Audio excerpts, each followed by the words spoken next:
The Ping G400 irons was the best-selling iron Ping I've ever made, and I thought it was a fantastic iron.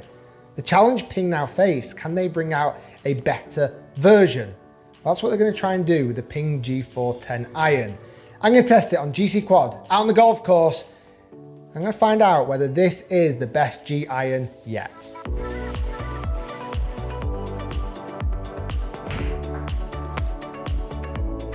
Hi guys, it's Rick Shiels, PGA Golf Professional. If you are new to my YouTube channel, welcome. Smash that subscribe button, leave me a like if you enjoy this video, and comment down below what do you think of the Ping irons, and also share this video around on social media, via email or text messages.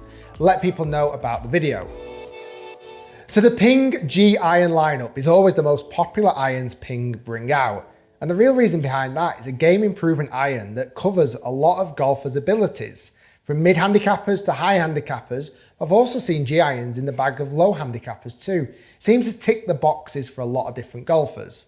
This is the 10th iteration, so every time they've brought a new G iron out, they've enhanced it a little bit, up to where we've got to now with the G410. There's a level of trust with the G iron, you kind of know what you're going to get. So as we've seen a lot lately, most manufacturers are talking ball speed. They want you to hit the ball further by making the ball come fast off the face. And Ping are bringing in some technologies to help you do that, or this is what they say. The first piece of technology is hidden behind the face, and they're calling it core eye technology. It's hard to see, obviously it's hidden, but they're saying it's going to give the face more flexibility, therefore increasing the ball speed. We'll see if that's the case. Across the top edge, there is a top rail undercut. Again, pretty hard to see, but if you look closely, just on that top edge, there's almost like a bit of an under cavity. And what they're saying is that undercut is going to help the face flex even more. So the two kind of technologies are linked together. There's more stability in the head, and G iron is often known for its forgiveness level. Well, they're going to make it more forgiving by introducing something I've never seen in an iron before.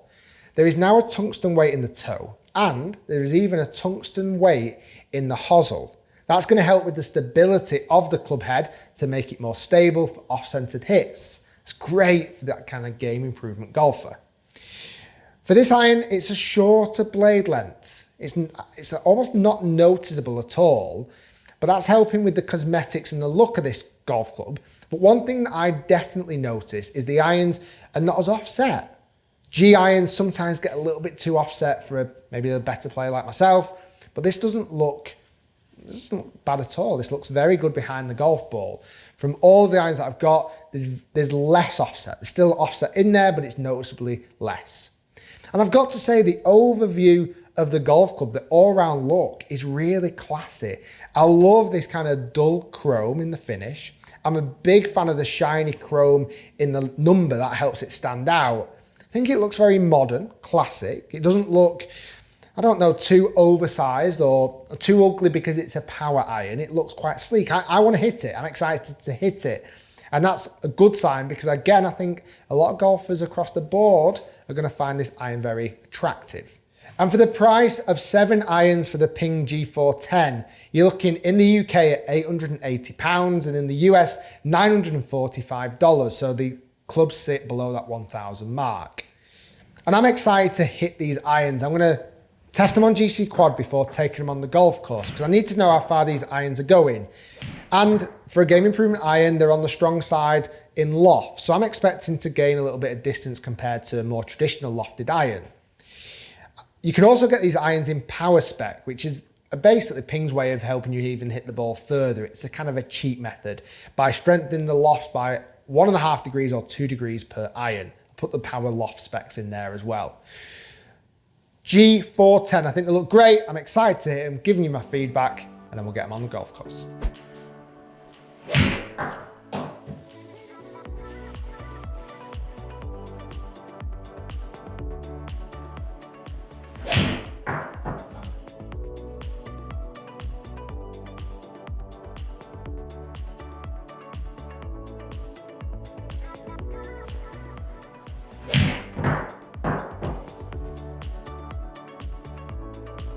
Okay, so I've tested the Ping G410s on the launch monitor, and these are my numbers that I was getting for distances. The 7 iron was carrying 181 yards. I felt like the height was very impressive and the ball was stopping quick enough in testing. For me, the 5 iron was carrying 210 yards. Felt like I hit some off-centered hits that still performed okay. And then the pitching wedge was 137 yards of carry distance, which is a good hit for a pitching wedge. And again, really easy to hit super height. So I know my distances, it's kind of now time to take them out on the golf course.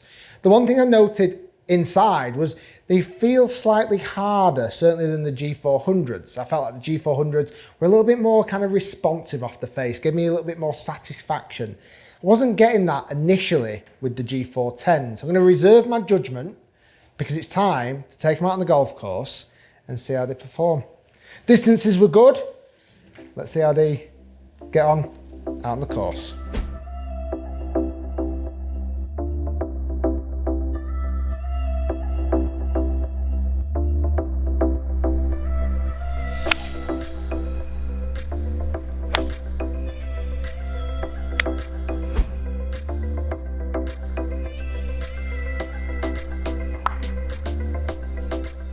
So this is a shot I want to test. I'm about 100 yards away. I'm going to see how much I can get the ball to stop just with a little kind of 3/4 pitching wedge. Again, with that hot face and strong loft, I always struggle that, or I have concerns that the ball's going to stop quick enough.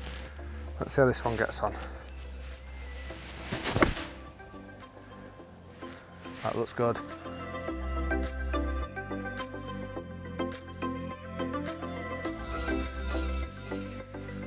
Okay, I wanted to hit those shots just to see how much spin I could get with the clubs, and they do all right. You know, the spin numbers on the GCquad were quite low, but as soon as you get height on it and ball speed, you get a bit of spin, the balls are coming back and they're stopping well enough on the greens, which is a big positive.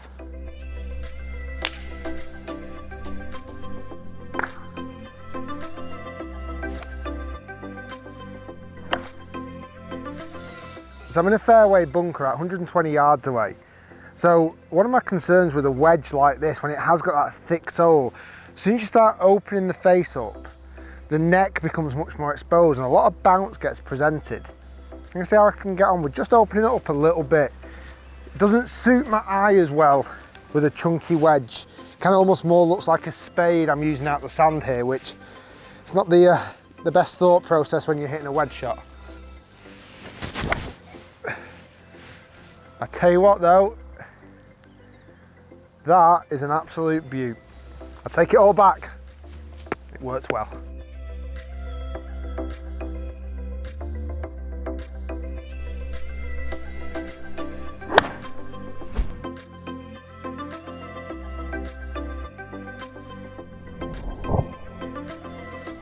So one of my concerns when you've got clubs that have hot faces is whether you lose a little bit of that touch around the green. This is strong loft and hot face. I'm going to try and play a little delicate bump and run shot. A shot that all golfers need to have in the locker.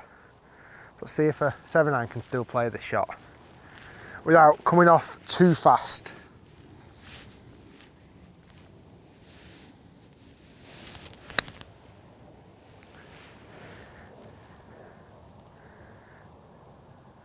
Yeah, it's come off fiery. And I struggle to really get any height at all on it. You'd probably, if you're going to go hot face and strong lofts, you then probably have to turn a 7-iron bump and run more into an 8 or a 9-iron bump and run, because that is a hard shot to control with that kind of quickness off the face that's hard to control.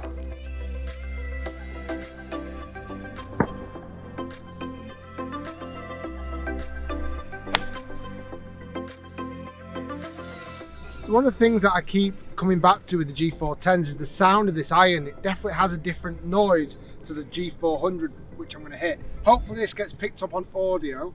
If I hit the 410 first. It's a loud kind of crack, real powerful sound, and that sound makes it feel like the club is harder, certainly coming off the face. And this is the G400, which I definitely didn't have that sensation of when I tested it first time around. Let's see if there's much difference hitting them next to each other. Oh, totally different. For me, the Ping G400 definitely sounds less loud, less cracking. Because of that quieter noise, it feels softer, the G400. Kind of not sure how I feel about it. It's personal opinion. Hopefully it gets picked up on the sound. But the sound of that G410 just makes it feel very hard off the face. I much prefer the G400 sound and feel. The shots were pretty similar though.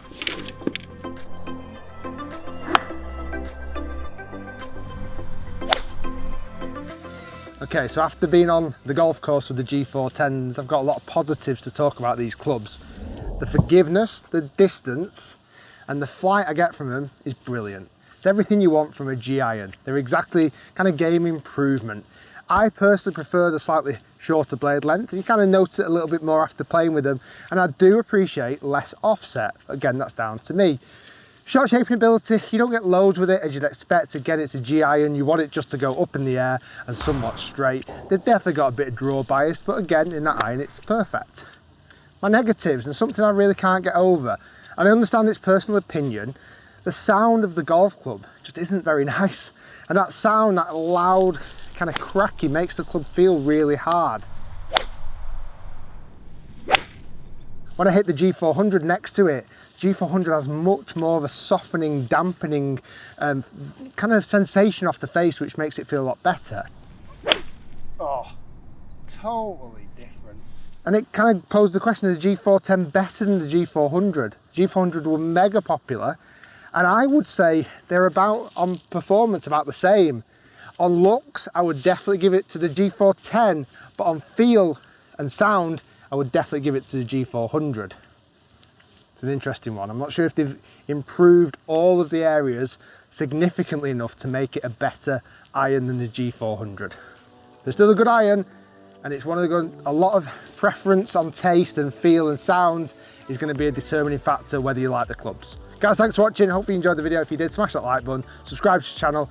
That was my review of the Ping G410 irons. If you've not seen the driver, check out the review in the corner, and we'll see you next time.